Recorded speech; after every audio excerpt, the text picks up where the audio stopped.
Hello aspirants, welcome back to my channel Aspirants Dream Be a Banker by a Banker. I am Archana here, selected as RRB officer in 2019. I am here to share my timetable with you all that I followed during my preparation and secured 97.50 out of 100 in RBI Assistant 2020 prelims exam by just devoting only 8 hours a day to my study.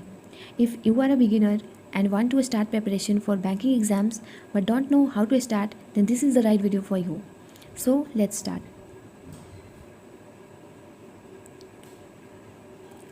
सबसे पहले मैं आप लोगों के साथ एक course share करना चाहती हूँ that believe on your self, believe you can. सबसे पहले आपको खुद पे भरोसा रखना होगा कि आपने जो भी टारगेट सेट किया है या फिर आपने जो भी गोल सेट किया है वो आप अचीव कर पाओगे। So believe that you can. अब आइए देखते हैं हमारे time table. So let's start. This is the time table for beginners. ये टाइम टेबल मैं किया करती थी जब मैं एक टाइम पे बिगिनर थी। सो मेरी मॉर्निंग स्टार्ट होती थी इंग्लिश से, ठीक है। मैं मॉर्निंग में इंग्लिश इसलिए बोल रही हूँ क्योंकि इस टाइम पे हमारा माइंड बिल्कुल फ्रेश होता है, तो मॉर्निंग सबसे बेस्ट है इंग्लिश पढ़ने के लिए। अब देखिए, मैं यहाँ पे आप लोगों को टाइम इसलिए नहीं बता रही हूँ कि आपको कब से कब तक का टाइम इंग्लिश में देना है, क्योंकि मैं आपको नहीं जानती कि आप किस टाइप के एस्पायरेंट्स हो। See there are two types of aspirants. First type में वो आते हैं जो देर रात तक पढ़ते हैं और सुबह लेट जगते हैं, और सेकेंड टाइप में वो आते हैं जो रात में जल्दी सो जाते हैं और सुबह जल्दी जग जाते हैं। सो मैं फर्स्ट टाइप ऑफ एस्पायरेंट थी, तो मेरी टाइम टेबल 11 से स्टार्ट होती थी, ठीक है, 11 AM से। अब आप लोग अपने हिसाब से डिसाइड कर लो कि आप कौन सा ये 2 घंटे अपना कब से कब तक का इंग्लिश को दोगे, ठीक है। सो अभी देखते हैं कि 2 घंटे में हमें क्या क्या करने हैं। तो 2 घंटे को हम 2 घंटे का पहला आवर हम देंगे न्यूज़पेपर पढ़ने के लिए, ठीक है। सो कोई भी आप एक इंग्लिश न्यूज़पेपर लो और उसका एडिटोरियल सेक्शन खोलो, और उसमें 2 से 3 एडिटोरियल होते हैं। तो आप सारे एडिटोरियल को पढ़ने का ट्राई करो, और अगर आपको उसमें कोई वर्ड नहीं समझ आ रहा है तो आप उसे नोट डाउन करो, और एटलीस्ट 2 वहाँ से नोट डाउन किया और उसके सेंटेंसेस आपने बनाए तो वो वर्ड का मीनिंग आपको याद रह जाएगा। शुरू में ये न्यूज़पेपर पढ़ने में आपको काफ़ी टाइम लग सकता है, बट धीरे धीरे ये फिर आपका टाइम कम होते जाएगा, क्योंकि जब आपकी रीडिंग हैबिट डेवलप हो जाएगी तो ये आपको न्यूज़पेपर पढ़ने में बहुत कम टाइम लगने लग जाएंगे फिर। तो अब देखते हैं कि दूसरा आवर में हमें क्या करना है। तो दूसरा आवर को हम 2 पार्ट्स में डिवाइड करेंगे। तो इसके फर्स्ट 30 मिनट्स में हमें पढ़ने हैं ग्रामर रूल्स। ये आप या तो वीडियो से कर लो या तो बुक से पढ़ लो। मैंने अपने प्रीवियस वीडियो में बताई हुई है कि इसके लिए मैंने कौन सा बुक और कौन से वीडियोस फॉलो किए हुए थे। तो अगर आपने नहीं देखा है तो वो प्लीज़ आप जाके उसे एक बार देख लें। अब आते हैं हम दूसरे 30 मिनट्स की ओर। तो इसमें अब हमारा जो 30 मिनट्स बचा हुआ है, इसमें हमें क्वेश्चंस प्रैक्टिस करने हैं, ओके। या तो आप रीडिंग कॉम्प्रिहेंशंस प्रैक्टिस कर लो, या तो आप एरर डिटेक्शन प्रैक्टिस कर लो, या तो आप क्लोज टेस्ट प्रैक्टिस कर लो। मतलब आप हर एक डे एक टॉपिक का इसका प्रैक्टिस करना है आपको। सो अब हम आते हैं रीजनिंग पार्ट पे। तो इंग्लिश के बाद आप एक या 2 घंटे का ब्रेक ले सकते हो, और उसमें आपके जो भी काम करने हैं, आपको खाना वाना खाना है तो आप उस बीच में कर सकते हो। अब आते हैं हम रीजनिंग की ओर। तो रीजनिंग को मैंने दिया था 3 आवर्स पर डे। तो इसके फर्स्ट आवर्स में हमें करने हैं मिसलेनियस टॉपिक्स की प्रैक्टिस।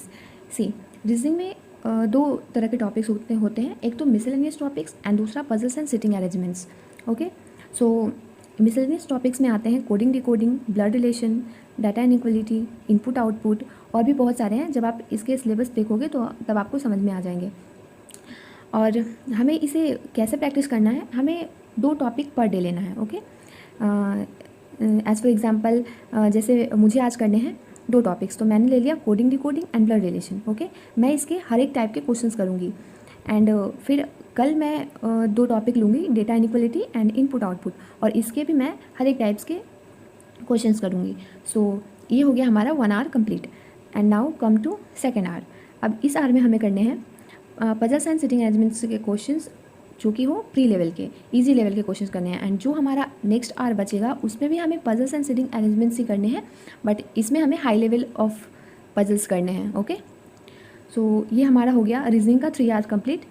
अब आते हैं हम क्वांट्स पे। तो क्वांट्स को भी हमें देने हैं स्टार्टिंग में 3 आवर्स। ओके, 3 आवर्स हमें क्वांट्स में भी देने हैं। यहाँ पे फर्स्ट आवर हमें देने हैं बेसिक कैलकुलेशन को। ओके, वैसे टॉपिक्स जिसमें बेसिक कैलकुलेशंस होते हैं, जैसे कि simplification, approximation, quadratic equation, number series में 2 टाइप्स होते हैं, missing number and wrong number series. तो 1 आवर हमें यहाँ देने हैं। एटलीस्ट 15 to 20 क्वेश्चंस पर टॉपिक से करने हैं हमें यहाँ पे। आइए अब सेकेंड आवर में हमें करने हैं अरिथमेटिक टॉपिक्स। ये वो टॉपिक्स होते हैं जो हमने 10th क्लास में पढ़े हुए होते हैं, such as percentage, profit and loss, ratio, average, speed, time, distance. तो यहाँ भी हमें देने हैं 1 आवर, लेकिन यहाँ भी हमें 2 टॉपिक पर डे के लिए चूज़ करना होगा। जैसे कि आज मुझे करना है percentage and profit and loss. Okay, and next day ratio and average. So choose 2 topics per day and start with easy level questions. Okay, अब आते हैं हमारा थर्ड आवर्स पे। ओके, यहाँ पे जो क्वांट्स का मोस्ट इंपॉर्टेंट सेक्शन होता है वो होता है DI। तो यहाँ हमें देने हैं 1 आवर्स एंड स्टार्टिंग में हमें 2 प्री लेवल DI करने हैं रोज़, बट धीरे धीरे अगर जैसे कि हम बिगनर्स से 4-5 स्टेप जब हम आगे बढ़ते हैं उसके बाद हमें करने हैं 2 pre levels plus 1 mains level DI daily. Okay, so ये थी हमारी क्वांट्स की टाइम टेबल। अब यहाँ पे मैंने जो अपने टाइम टेबल में ऐड नहीं किया हुआ था वो था general awareness portion, general awareness या फिर करंट अफेयर्स। ये मैंने स्टार्टिंग से नहीं पढ़ा हुआ था, इसलिए मुझे बहुत दिक्कत भी आई थी बाद में। सो आई सजेस्ट यू कि आप करंट अफेयर्स या फिर जनरल अवेयरनेस इसे आप स्टार्टिंग से ही करो। इसे ज़्यादा नहीं, इसे आप 10 मिनट्स दो। Okay, 10 minutes. ये 10 मिनट्स आप या तो मॉर्निंग का दे सकते हो या तो जब आप सोने जा रहे हो तब का दे सकते हो। बट जैसा कि मुझे सही लगता है कि आप जब सुबह जगते हो और आप लोग ज़रूर अपना फ़ोन चेक करते होगे, उस टाइम पे आप क्या करो कि आप 2 ऐप डाउनलोड कर लो, अड्डा एंड ग्रेडअप। ओके, इन पे 1 लाइनर्स आते हैं, करंट अफेयर्स के 1 लाइनर्स आते हैं। आप दोनों में से किसी एक ऐप से वहाँ से 1 लाइनर्स कर लो एंड अड्डा पे 5 मिनट्स का क्यूज़ आते हैं, 5 मिनट्स के क्विज़ आते हैं, वो आप वहाँ से लगा लो। इससे क्या होगा कि इससे आपने जो जनरल अवेयरनेस पढ़ा वो आपका रिवाइज हो जाएगा। Okay, so this will help you in main exam. So ये था हमारा ओवरऑल वीडियो। आप प्लीज़ हमें बताना कि आपको ये वीडियो कैसा लगा हो, और अगर आपको ये वीडियो थोड़ा भी हेल्पफुल और यूज़फुल लगा हो तो प्लीज़ डू सब्सक्राइब